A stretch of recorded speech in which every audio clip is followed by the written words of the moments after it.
Hello, welcome to another Sunday School review under the theme, The Blessing of God's Presence. And this theme will focus on Psalm 84. It is believed that this psalm was written by the Korites, and the Korites were a subdivision of the Levitical priesthood. So they were really priests, but their main task was to lead in praise and worship at the temple. Now, this Sunday school lesson is going to look at just the awesome preparation and the journey and the promise of blessings that awaited those who took the journey down to Jerusalem during these sacred times.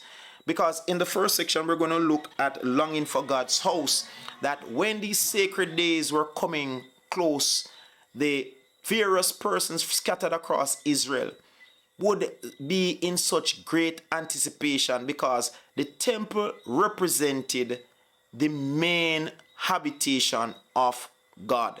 Now, while God is omnipresent and God's presence can be felt and made manifest anywhere he desires, the truth is that historically it was at the temple that the people had the most experience of God.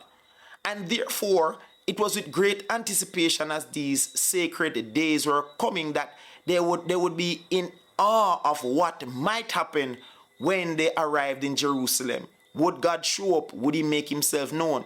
And it is said that because of that anticipation of a experience with God, that the heart of the people would burn, longing to be in the house of the Lord, for their bodies and their spirit to be refreshed. So that first section, it looks at that anticipation to have that meeting with Yahweh. But we get to the second section, which looks at the being blessed in God's house. We're going to find out that while these Israelites, along with the Korites who serve, were going to Jerusalem, they did not wait until they arrived to praise God. They were praising God all the way to Jerusalem. However, while the highs of praise and worship was an integral part of the pilgrim's journey, the truth is because they were scattered and many of them lived far from Jerusalem and they did not have motor vehicles and planes that they could just take and arrive in a few hours, these long journeys were sometimes wrought with danger. You could be robbed. You could have a freak storm. You could also have some poisonous or venomous serpent or insect somehow biting you on the journey. And therefore, it was not a journey that was without the possibility of danger. But the people of Israel, along with the Korites, as we read the psalm, they would look to God for strength and say, God, you have to strengthen us to make it to Jerusalem, to encounter your presence. And as we come to the final section of this study, we're going to realize that the lesson will end focusing on the various blessings that are promised to those who make the sacrifice to come into the presence of God, to worship the living God. And with such a promise, we can pull from this so much things. And I believe that when you go into Sunday school, your teacher is going to have so much examples. We can pull from it the fact that, hey, we too need not wait until we go to church on Sunday morning for some praise team to pump us to worship God.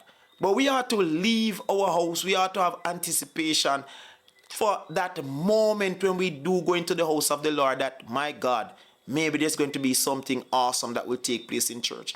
And one of the things we also can look at also is that wherever God's people are assembled, it is now the church. We are no longer going to Jerusalem. But imagine this.